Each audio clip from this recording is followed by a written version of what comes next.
Alhamdulillah saya sudah bertemu dengan datuknya datuk karena beliaulah Datuk Mukhtar ini orang yang sangat memahami betul tentang adat Melayu Jambi.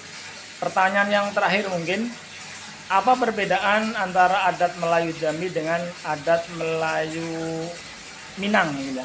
Karena saya sering mendengar bahwa selalu disampaikan bahwa adat Minang itu, adat Jambi itu adalah semuanya mengadopsi dari Minang. Mungkin silakan penjelasan dari Ato. Ini sebenarnya sebuah kekeliruan ya. Tapi kalau adat Minang dengan Jambi ada persamaan, banyak perbedaan itu jelas. Kenapa? Karena dulu Minangkabau itu dulu kan kerajaan Melayu. Pertama kerajaan Melayu itu di Jambi. Pusatnya di Candi Moro Jambi, tepatnya pada abad ke-12 tahun 1275 Masehi dengan Rajo Serimat Trai Lokyaraja Busana Mawarma Dewa. Nah, ketika itu terjadi Pemalayu. Ada 3.000 tentara dari Singosari datang ke Jambi, memerangi Jambi karena cemburu dengan agama Buddha yang telah begitu pesat di Jambi. Kemudian Jambi mempunyai pelabuhan yang terbesar di Asia Tenggara. Nah, tetapi karena Jambi waktu itu tidak mempunyai laskar seperti kerajaan Singosari, akhirnya terjadilah persahabatan. Nah, akhirnya singkat kata pusat kerajaan di Candi Moro Jambi dipindahkan ke Damasraya, begitu. Nah, ketika meninggal Serimat Trai Lokyaraja, merintahlah anaknya Rajo Rendra di Damasraya. Nah, ketika akhir dari pemerintahan Serimat Trai Lokyaraja ini, kan dia mengirim 2 putrinya ke Jawa sana. Satu bernama Dara Jingga, yang kedua bernama Dara Peta. Nah, ketika Kebo Anabrang, Laksamana Anabrang ini Jenderal Angkatan Laut balik ke Jawa membawa 2 putri ini. Sesampai di Jawa rupanya kerajaan Singosari sudah tidak ada lagi. Sudah runtuh. Dia kembali ke Jawa itu 1294. Sedangkan kerajaan Singosari telah runtuh tahun 1292. Sudah 2 tahun kerajaan Singosari runtuh. Nah, tidak tahu laskarnya. Kenapa? Ya, kalau kita seluruhnya sekarang miskin, tidak punya HP, tidak punya HT, tidak punya radio, tidak punya apa-apa. Komunikasi tidak ada. Yang ada di Jawa waktu itu adalah kerajaan Majapahit. Nah, oleh Kebo Anabrang tadi, 2 putri Melayu ini, anak dari Serimat Trai Lokyaraja, diserahkan kepada kerajaan Majapahit. Dara Peta kawin dengan Raja Majapahit pertama. Ada anaknya Kalagemat, itulah yang menjadi Raja Jawa yang kedua. Jadi orang Jambi menjadi Raja Jawa kedua, itu tidak bisa dibantah dengan gelar Prabu Kartanegara. Kemudian sedangkan Dara Jingga kawin dengan Adwarman, seorang menteri dari kerajaan Majapahit tadi. Lahirlah anaknya Adityawarman. Ketika meninggal Prabu Kartanegara, Adityawarman ini ingin menjadi Raja Jawa, tetapi orang Jawa mencari Raja Jawa itu harus ibunya orang Jawa, bapaknya orang Jawa. Sedangkan Adityawarman ibunya orang Jawa, bapaknya orang Jawa, ibunya orang Sumatera. Lalu Adityawarman tidak jadi diangkat. Lalu diangkatlah Tonggadewi yang saudara perempuan daripada Prabu Kartanegara itu, yang ibunya orang Jawa, bapaknya orang Jawa. Nah, Adityawarman lari ke Jawa, lari ke Sumatera, kembali ke Damasraya. Di Damasraya mamanya menjadi Raja Melayu, tapi sudah tua. Kata mamanya, kaulah jadi Raja Melayu. Lalu diangkatlah dia. Itu terjadi pada tahun 1347 Masehi.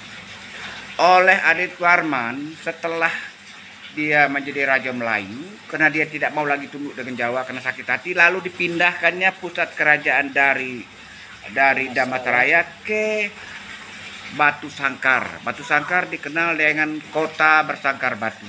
Nah, di situ dia kawin dengan seorang gadis bernama Putri Jamilan, lahirlah anaknya Anang Warman. Nah, memerintahlah di sana sampai 1377. Sepeninggal daripada Aditya Warman, karena semenjak Aditya Warman datang ke Sumatera, yang tadinya Sumatera ini kerajaan Melayu itu merupakan bagian dari Majapahit, tetapi dia tidak mau lagi bayar upeti berupa Pekasan, Pacet dan Kaluang ke Jawa, maka ketika Anang Warman menjadi raja, yaitu anaknya Majapahit, anaknya Aditya Warman, terjadilah perang di Padang Sibusu.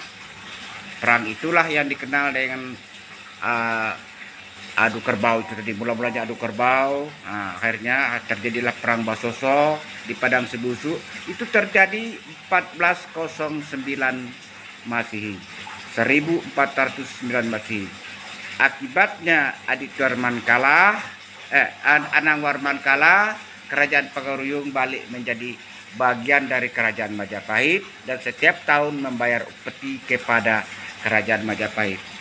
Orang Jambi yang waktu itu bergabung dengan Minangkabau, orang Riau, orang Indropuro bergabung dengan Minangkabau, lalu marah. Kenapa Anda perang tidak mengajak kami orang Jambi? Ketika Anda kalah lalu menyerah. Kalau diajak belum tentu kalah. Nah, begitu. Akhirnya marah mereka. Nah, alasan marah-marah inilah dia Jambi lalu mendirikan kerajaan, balik ke Batanghari lalu mendirikan kerajaan Melayu Alam Barajo dengan rajonya Tun Talanai, dimulai dari tahun 1409 Masehi. Begitu anunya.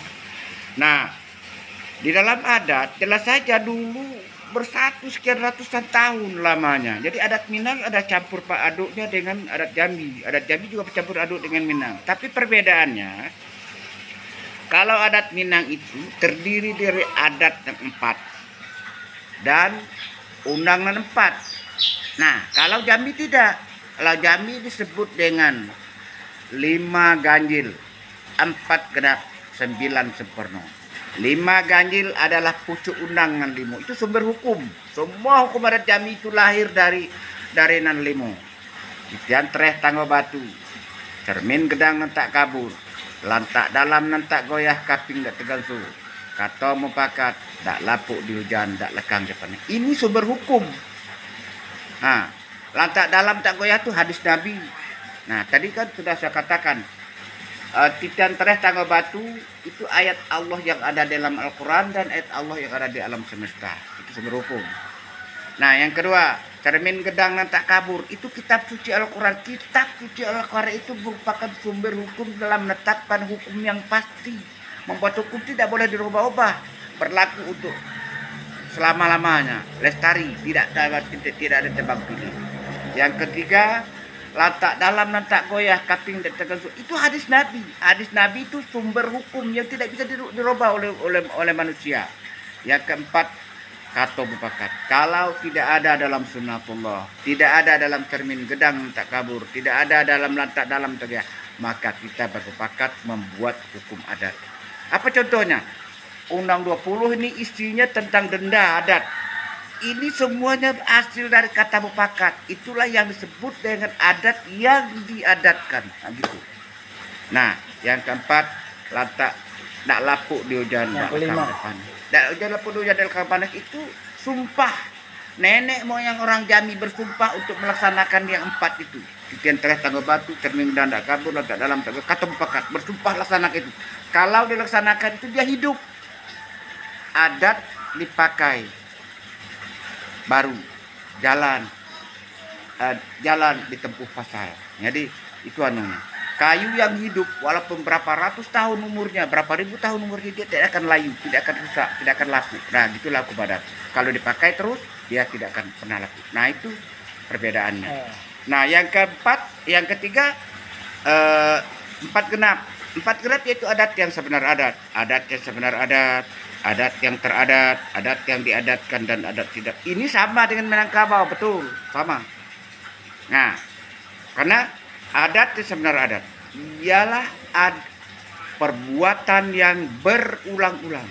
Tapi perbuatan yang berulang-ulang itu adalah sunnatullah atau sunnah Rasul. Contohnya, nikah. Halalnya hubungan suami istri antara perempuan dengan laki-laki karena nikah. Nikah itu sudah ribuan tahun, dari miliaran kali orang membuatnya. Nikah mulai dari Adam sampai hari ini. Tapi tidak bisa terubah. Itu sunatullah. Nah, itu adat yang sebenar adat. Yang kedua, adat yang teradat. Yang teradat. Ingat, kalau orang yang beragama gampang itu mengatakan. Adat yang teradat itu ialah syarat dan rukun dalam satu objek. Kalau nikah, teradat nikah itu ada wali dan saksi. Jadi saksi dan wali itu sebenarnya rukun dan syarat itu. Nah, jadi gampang itu. Itu juga sunatullah, bukan buatan manusia. Tidak bisa manusia merubahnya. Buat perjanjian pergi ke notaris enggak bisa. Nah, tetap aja harus ada wali dan saksi. Nah, itu adat yang teradat. Yang keempat, yang ketiga, adat yang diadatkan. Yang diadatkan itu kita yang membuatnya, kita melaksanakan. Lalu kita katakan kalau orang membunuh orang, kita hukum dengan beras 100 gantang, kerbau 1 ekor, didenda dengan uang sekian. Nah, kita yang membuatnya. Itulah yang disebut dengan adat yang diadatkan. Kita yang membuatnya, kita yang memakainya. Dengan kata mufakat. Nah, yang keempat, adat istiadat. Adat istiadat ini bersifat budaya, tapi yang melekat pada diri kita. Contohnya, setiap orang disyaratkan harus sopan santun. Padahal sopan santun itu tidak ada pasalnya. Tapi setiap orang kalau tidak sopan, itu dianggap tidak beradab. Gitu. Makan, kita harus mulai dari tangan kanan. Tidak boleh kita makan tangan kiri. Padahal ada undang-undangnya itu. Kok tangan-tangan kita kok. Nah, tapi adat mengatur. Di sopan santun harus pakai tangan kanan. Juga kalau kita lewat di depan orang, kita harus mempermisi, membongkok. Itu adat yang teradat, bersifat budaya dia, tapi melekat merupakan jati diri kita. Saya pernah bicara di di mahasiswa UNJA, saya uraikan itu ada 36 butir adat istiadat yang menjadi jati diri seluruh orang Jambi termasuk mahasiswa UNJA itu. Nah, itu saya uraikan di sana. Nah, itu hampir sama dengan Minangkabau yang 4 ini. Nah, yang berbeda lagi adalah hukum adat 9 pucuk. Nah, itu di Minangkabau tidak dikenal pembagian-pembagiannya. Nah, kalau di Jambi 9. Hukum adat itu ada 9. Yang saya katakan 9 sempurna. 1. Hukum perorangan.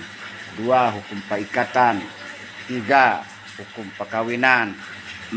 Hukum pewarisan. 5. Hukum tanah, rimbu, dan air. Ini bergabung.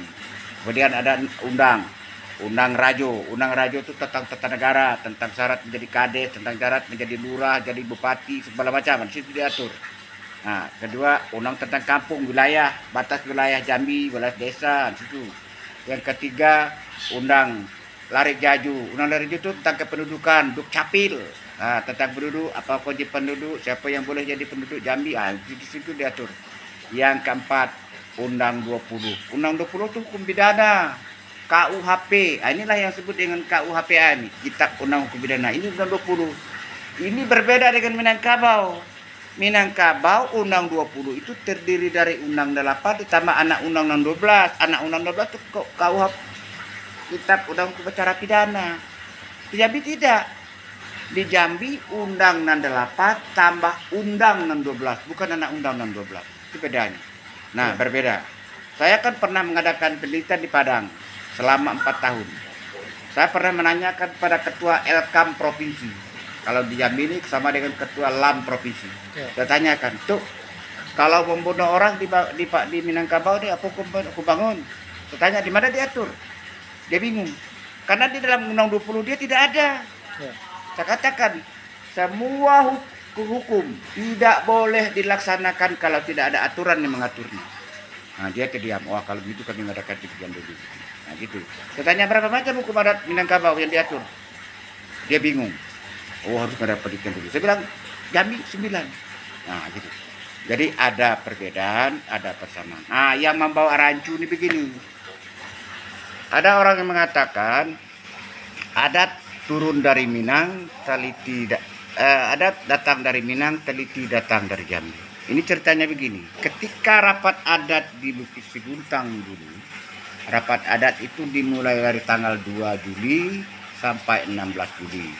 Atau tanggal 17 Zulhijjah sampai 1 Muharram 919 908 Hijriah.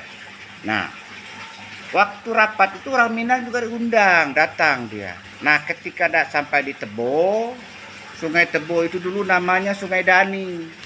Orang kaya hitam mudik dari Jambi sampai di Tebo. Sultan Bakelat Alam, Raja Minangkabau datang dari Pagaroyo menghilirkan Sungai Batanghari, ketemu di Tebo. Dengan takdir Allah pada waktu dan hari yang sama di satu tempat. Maka Sungai Batak Dani itu dirubah namanya menjadi Sungai Serempak Tibo. Sekarang orang menyebut Sungai Tebo. Nah, ketika diadakan rapat adat, orang Minang mengatakan adat orang Jambi itu namanya taliti. Padahal orang Jambi adatnya juga. Orang Jambi mengatakan adat Minang namanya undang. Padahal orang Minang tidak pernah mengatakan seperti itu. Nah, begitu. Timbullah seloko adat waktu itu. Unang talansung kile, taliti talaju mudik. Bertemu di Sungai Tebo, berjumpa di ujung lentik lidah tanah Tanjung Samalidi. Tempat mendirikan rapat adat. Gitu. Nah, yang kedua, ketika rapat adat yang pertama itu, wilayah Jambi ini dari ujung Jabung sampai Kutoboyo. Dari Kutoboyo sampai ke Kerinci masih wilayah Minangkabau gitu.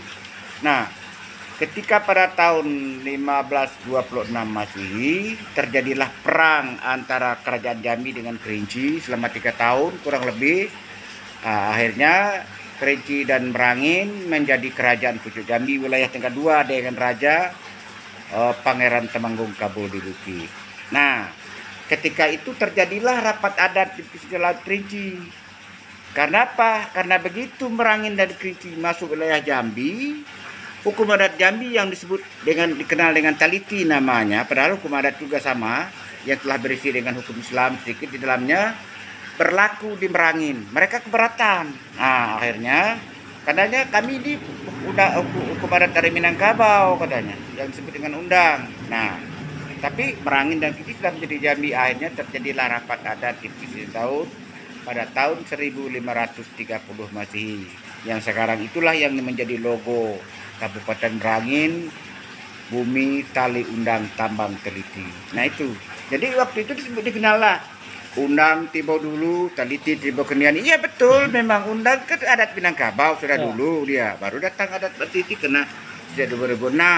Ada lagi yang membilangkan undang Tibo berjalan kaki lewat darat, jalan kaki lewat hutan. Dan Taliti mudik berlantak tajuk pakai perahu, macam-macam istilahnya.